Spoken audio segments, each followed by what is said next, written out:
Assalamualaikum warahmatullahi wabarakatuh. Alhamdulillah pada hari ini kita bisa bertemu dengan Huda Raseno Arya, salah satu putra terbaik Minangkabau yang saat ini bekerja di Kementerian Pariwisata Republik Indonesia. Pada hari ini kita berkesempatan untuk berdiskusi dengan beliau tentang pariwisata yang ada di Sumatera Barat. Beliau saat ini adalah penanggung jawab kalender pariwisata of event di seluruh Indonesia, di seluruh provinsi. Baiklah, kita mungkin bertanya sedikit kepada Bapak Raseno Arya. Sumatera Barat itu sangat kaya dengan alamnya, kulinernya, adatnya. Kira-kira menurut Pak Raseno bagaimana dinamika perkembangan pariwisata di Sumbar ya sekarang dan potensi ke depannya? Ya, terima kasih. Memang saya kerja di kementerian ini udah 30 tahun. 30 tahun ya. Sejak tahun 90-an.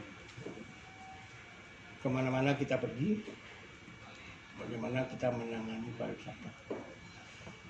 Kita contohkan aja akhir-akhir ini pariwisata di Indonesia ini sangat menjadi booming. Booming ya. Booming karena mau apa? Karena devisa itu cepat kalau dari pariwisata. Ya.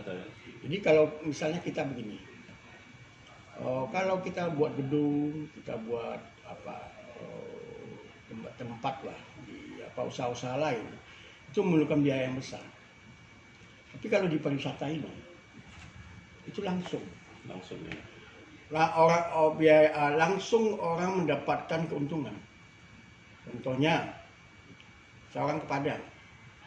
Orang Padang banyak, ada aja 1.000 orang yang ke Padang, dan 1.000 orang itu makan telur, itu langsung pemilik rumah makan, restoran, warung itu langsung dia menerima hasilnya.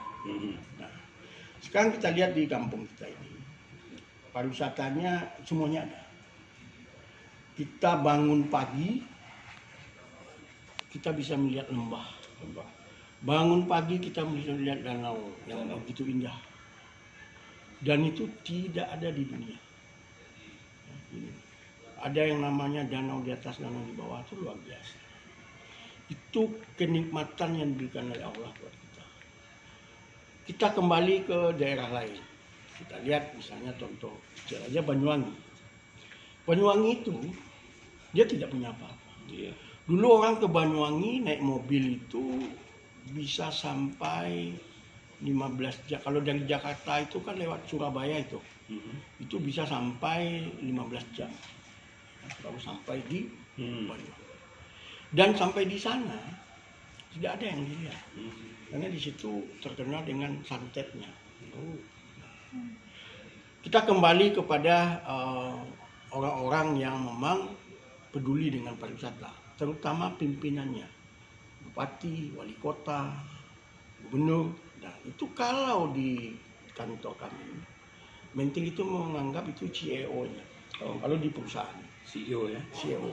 Nah, kalau CEO-nya itu peduli, pariwisata itu akan berkembang dan akan bisa dijual. Kita lihat di Banyuwangi itu, setelah bupatinya Pak Azwar Anas itu dia belajar kemana-mana, termasuk ke Sumatera Barat, Tergu Singkara itu dia belajar ke sana. Semua lapisan dan semua SKPD-nya itu terlibat dalam menangani pariwisata. Dari hanya event yang kecil-kecil sekarang sampai 90 event. Dan beliau pernah menanyakan, Pak Raseno, kalau di tempat Pak Raseno itu di kampungnya itu wisatanya semuanya ada.